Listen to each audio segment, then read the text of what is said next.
How's it going, and welcome to the channel. My name is Waldo, and this flatbed here has an issue that, well, frankly, many flatbeds have.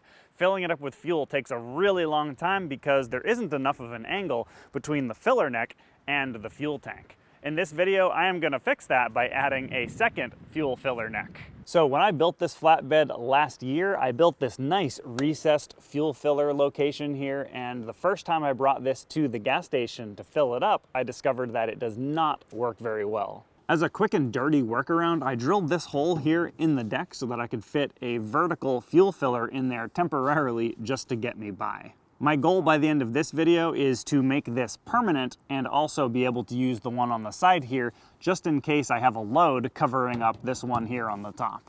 All right, so the very first thing I need to do is make this hole a little bit bigger, and I'm gonna make it square as well. I'm thinking about going with a 5 by 5 inch hole, which should be big enough for the cap and plenty of room to move my hand around to unscrew it and screw it back in.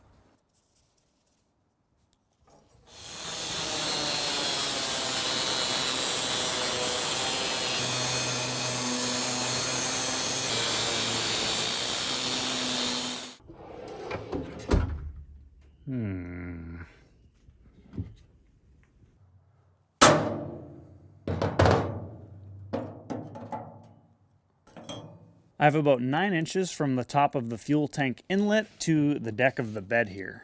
Okay, so I need to connect both of the fuel filler inlets to the tank inlet, and I have this piece here, which was actually the original fuel filler neck for the truck when I bought it. It's got a threaded end here, so a cap will just screw right in nicely. And then I also bought a piece of 2-inch exhaust tubing, which is going to help give me some extra material so that I can weld these together and get what I need. This is kind of what I have in mind, if that makes any sense at all.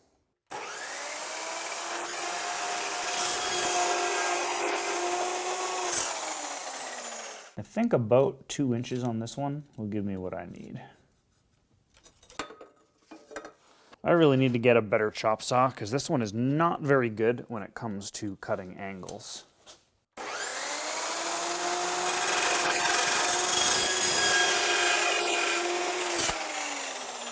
All right, I'm welding 18 gauge material, but because this is going to be a butt joint, I'm going to go ahead and turn it down a bit, set it to 20 gauge, and we'll see how that does. All right, so this is about what this thing is going to look like. Unfortunately, I need an offset in here, which is why I have this diagonal piece. It's approximately 45 degrees. I'm a little bit worried that when fuel comes in here, that it might splash back onto the nozzle, which could cause it to shut off. So we're going to see how this works, and I can always make another one if it doesn't work very well.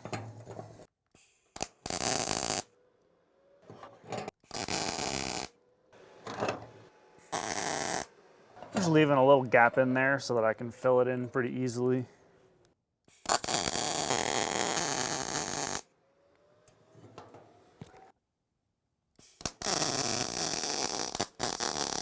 It's way too hot.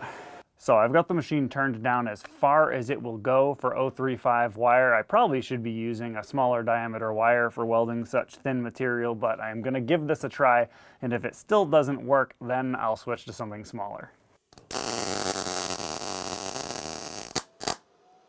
Yep.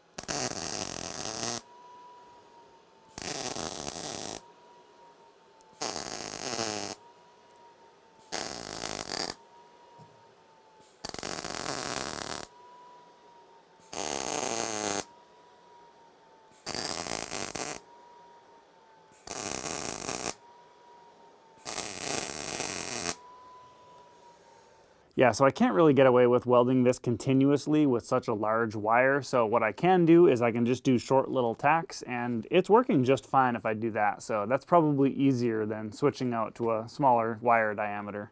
Yeah, so that turned out all right. I mean, I suppose you could argue that TIG welding would have been a better process for this, but my machine was set up for MIG welding, and MIG welding is all about getting a job done quickly, and so that's the process I used. But, you know, if you look on the inside, you can see that I got full penetration on the weld, so yeah, I think this is going to be good enough. So with this offset, it looks like it's about centered, which is pretty good. I'm happy with that. And the hose coming from the side fill over there lines up right about here. So now I just have to add on another piece to connect to that hose. I also need to build a flange to go on the end of this pipe that'll secure it to the bed, and I've decided that this is how big it's going to be.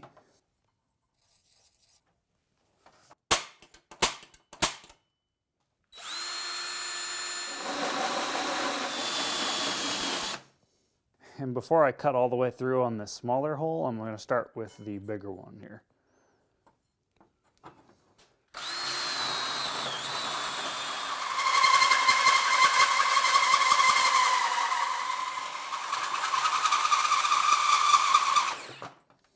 Have I mentioned how much I don't like cutting steel with a hole saw?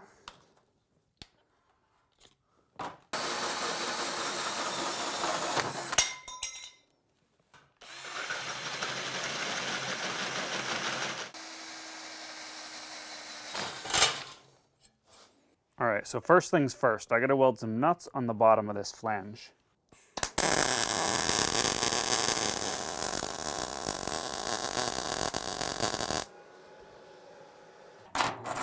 You see this white crap under here? This thing was galvanized. Now I ground most of the galvanized stuff off, but there is still some on there. So yeah, you definitely don't want to breathe that in.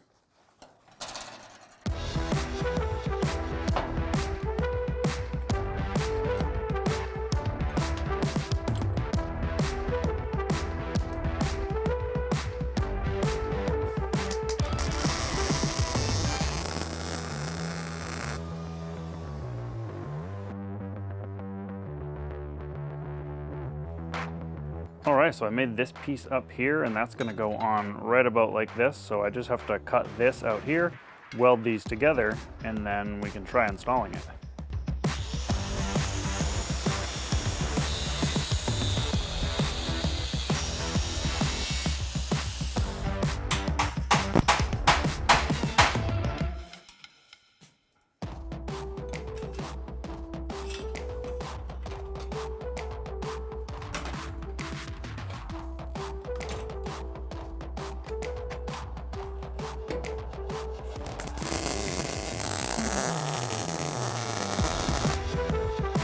Well, there we have it. I mean, it's a little bit weird looking, but I think it'll get the job done.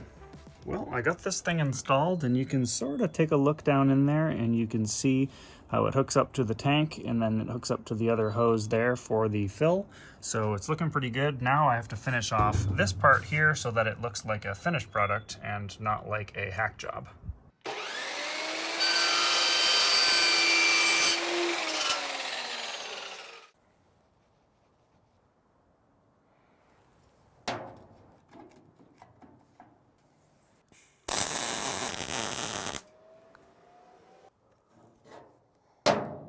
All right, so I made this plate up, which fits in here pretty nicely and goes in there like that. Now I have to drill some holes in this to bolt onto this flange here.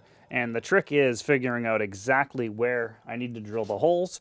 And so the plan is I'm gonna throw some bolts in the holes themselves. And then I'm gonna try to use my paint pen here to get some nice wet paint on each one of these in the center. And then when I lower this plate into place, that should transfer the paint to the plate, and then I know exactly where I need to drill the holes. Just need to get plenty of paint on there, and it also dries pretty quickly, so let's do this and see if it works.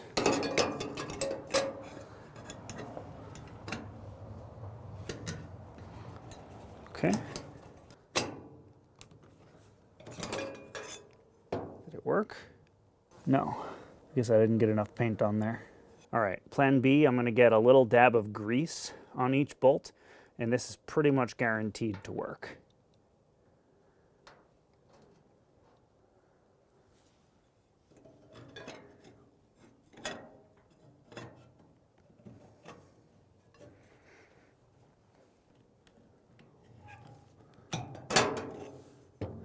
There we go, great success.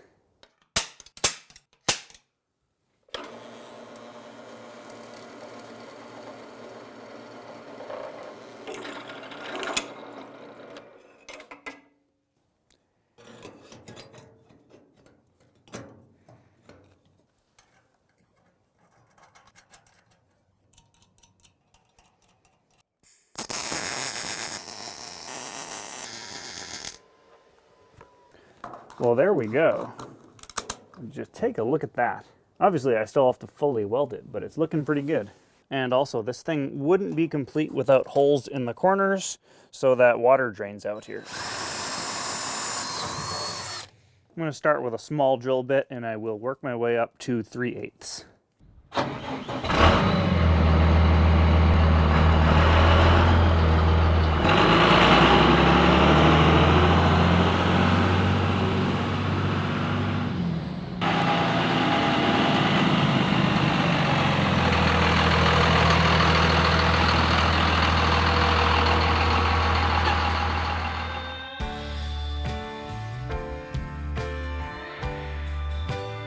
Well, here we are at the gas station. We're gonna give this thing a try. Now, because this gas station only accepts Visa and MasterCard, that means I only have a pre-authorization of $100, so I'm just gonna put $100 of fuel into it. I could do more if I swiped it again, but we'll call that good enough.